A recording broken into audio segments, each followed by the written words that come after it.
Hi, a very warm welcome to Dusty Shelf Collectibles.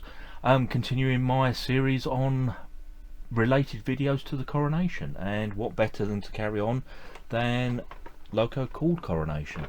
So those of you who've watched my videos before will have seen that I went to the London Festival of Railway Modelling a couple of months back, and this was one of my purchases there. It's something that I've wanted for quite a while, which is the Triang version of the Princess Coronation class named Coronation.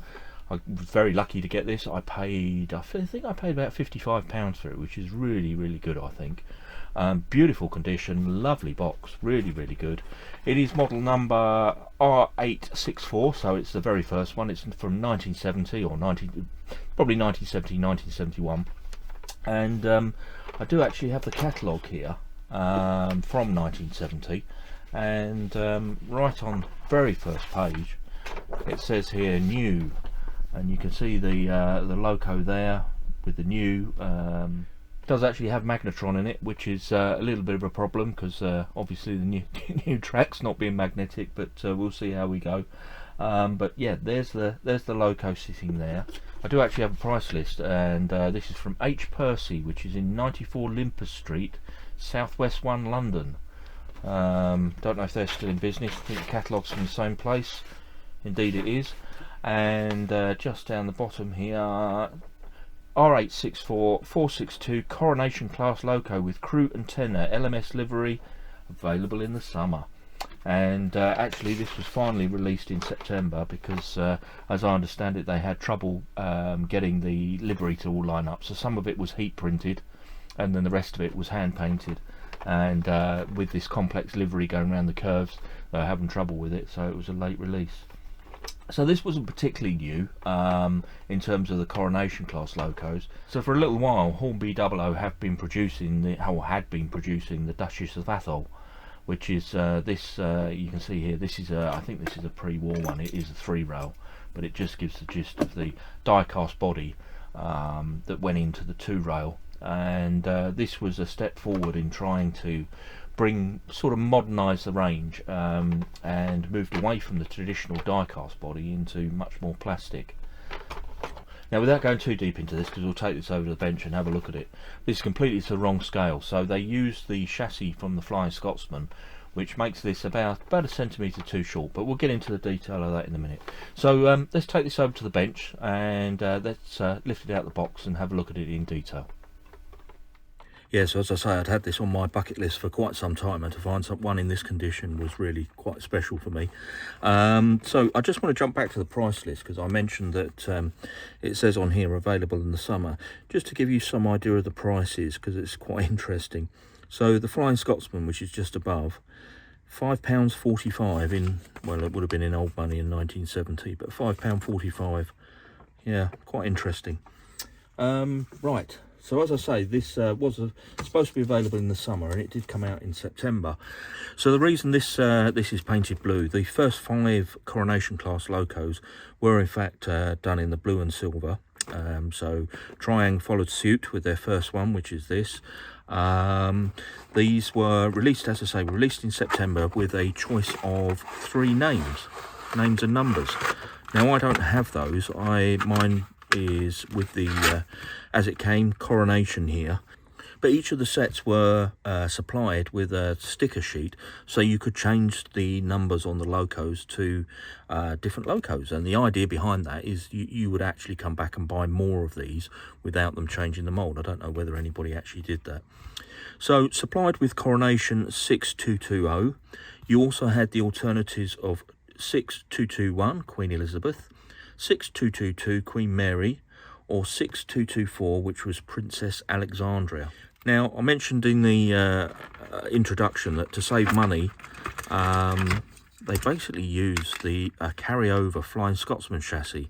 This had the effect of making the model about a centimetre too short, which means it's out of scale. So as an effect, the leading truck is 6mm too short, and is 4mm too far back on this particular model.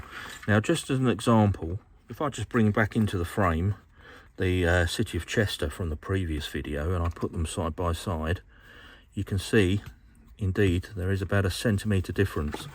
And I'm just going to lay them on this side so that you can see that. you can see the difference in the way in which the wheels, you see these wheels are much closer together than on the City of Chester, and you've also got about a centimetre. Let me just move that along a little bit.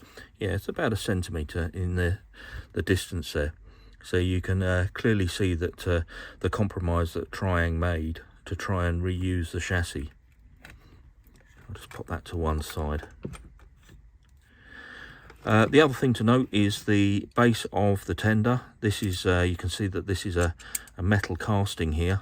So this again was the base on here on the tender was carryover. It was reused from the Duchess of Atholl.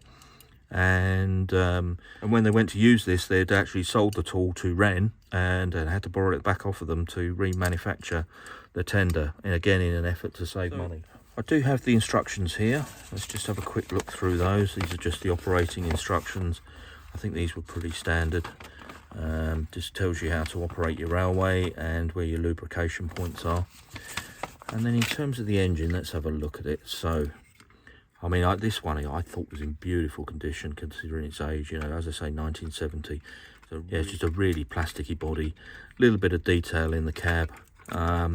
And as I say, with the lining, they had a lot of trouble getting this lining on here. So some of it is actually, as I say, heat printed. I'm assuming the straights here, and then the rest of it was hand finished. Do have a separately mounted handrail either side. Still does look the part from the front though. Look at that, it really does.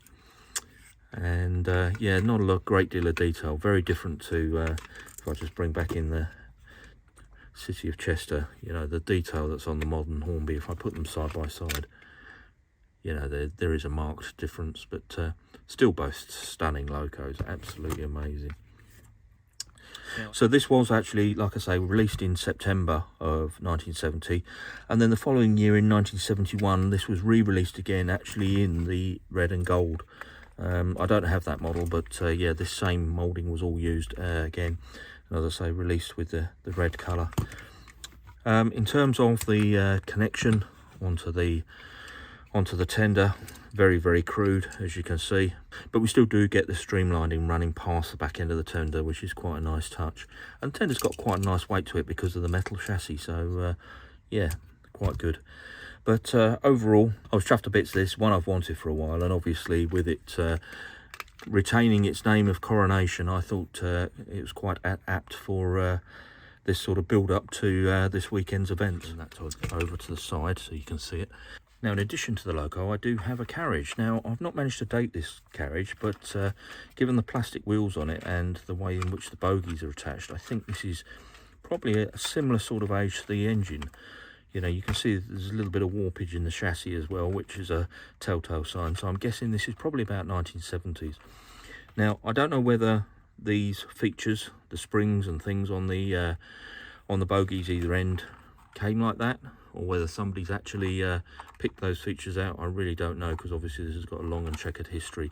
But yeah, doesn't it look good with the loco? So again, you can see the markings running down the side of the coach, the Coronation Scott on the top there. So when this is next to the tender, you've got the streak running down the side and then running down the coach as well, which is a really nice touch. I only actually have one of the coaches. I'm on the lookout for more. I'd quite like a rake of these, but yeah, I've only got the third cast one here. It is a corridor coach. You can just about make out the corridor through the windows there. So yeah, it's going to look really good. And if I bring back in the coach from the Barry Freeman set, the red and gold, you can see that yeah, Hornby did cheap out a little bit on these and didn't run the proper livery through the coaches. So yeah, that's a shame. Didn't notice that when I did the review on those. So anyway, let's take this over to the track and let's have a good look at it and give it a good run. If you've got this far into the video, then I must be doing something right. So if you can spare a moment and subscribe to the channel, you'll be doing me a massive favour. Thank you ever so much.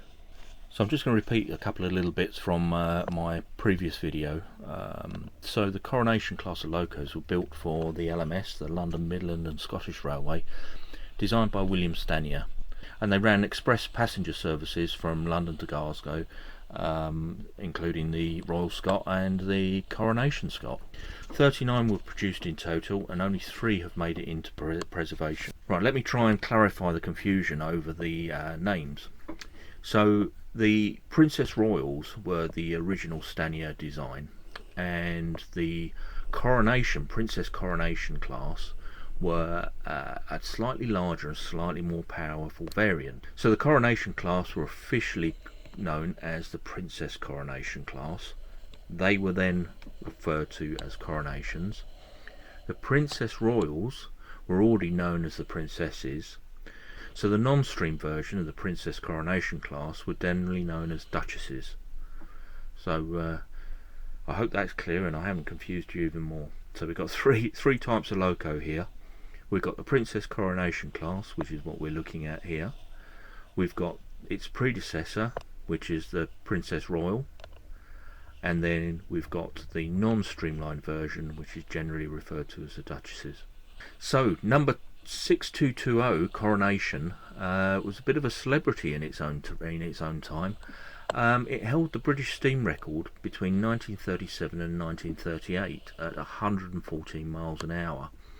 Now there's a bit of controversy over it because it actually came into crew far too fast and went over a set of points far too fast, and by all accounts was very, very lucky not to have had a very serious accident. It was then driven back to London on the same day, and the average speed was 79.9 miles an hour, and it maintained over 100 miles an hour for several miles. Obviously the speed record was finally taken in 1938 by the Mallard, number 4468, at 124 miles an hour. But all the way through that period there's a rivalry between the LMS and the LNER to try and break the speed record, and the LNER took the crowning glory for, let's say, forevermore.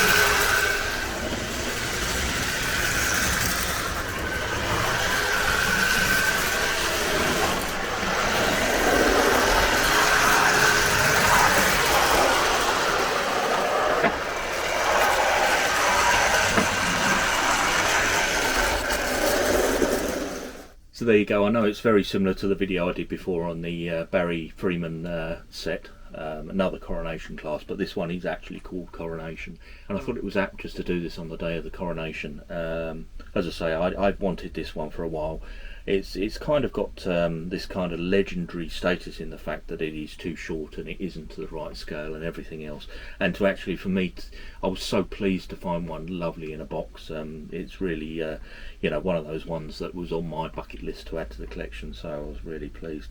Anyway, as you've seen, it's a beautiful runner, and there's just something about it. It's just got such a presence. And when you compare it to the previous video, which was a 2010 loco, this runs around the track like a dream. Absolutely round, you know, it takes the points at speed, takes the curves at speed, there's no effort, no problem.